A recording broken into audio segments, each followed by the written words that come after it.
पुराने समय की बात है। पहाड़ों और नीली नदियों के बीच बसा हुआ एक राज्य था, नवरंगपुर। यह राज्य अपनी शांति, सुंदरता और न्याय के लिए जाना जाता था। रात के समय महलों की मीनारों तारों की रोशनी में चमचमाती थीं और हवाओं में केसर और फूल की खुशबू घुली रहती थी।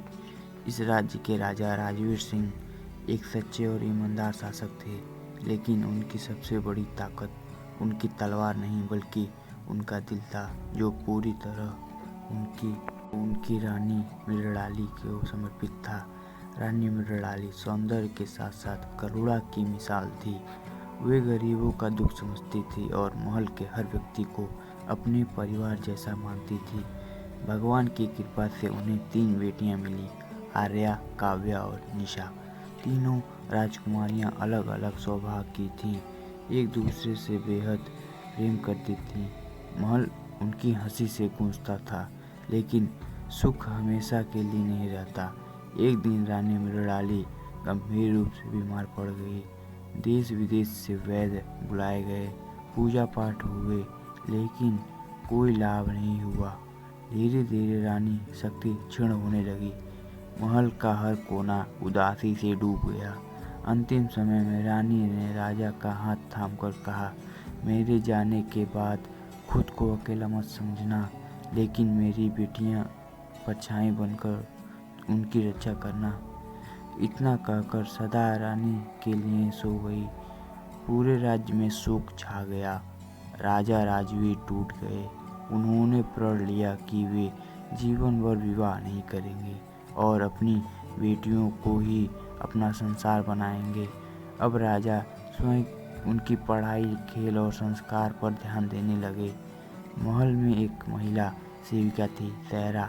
बाहर से वह बहुत विनम्र, शांत और सेवा भाव वाली दिखती थी।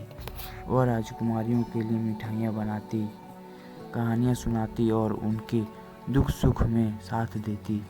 राजा को लगता कि शायद भगवान ने बेटियों के लिए एक रक्षक भेज दिया है, लेकिन सहरा के मन में कुछ और ही चल रहा था। सहरा की नजरें हमेशा सिंहासन पर टिकी रहती थीं। वह खुद को रानी बनते हुए देखने लगी थी। समय बीतता गया, लेकिन राजा ने कभी उस पर ध्यान नहीं दिया। वह उपेक्षा सहरा के दिल में जहर बन गई। एक रात उसने खुद से कहा, जब तक ये तीनों जिंदा हैं, मैं महल की मालकिन नहीं बन सकती। कुछ दिनों के बाद सहरा राजकुमारियों को महल के बाहर के संसार के किस्से सुनाने लगी। नीले झरने, रंगीन जंगल और चमचमाती घाटियाँ। बेटियाँ पहली बार की दुनिया सुनकर उत्साहित हो गईं। उन्होंने जिद की कि वे भी एक बार बाहर जाना चाहती हैं।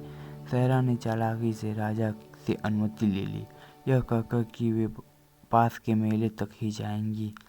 अगली सुबह राजकुमारियां रथ में सवार होकर निकलीं। रास्ते में सहरा ने जानबूझकर सैनिकों को अलग रास्ते में भेज दिया।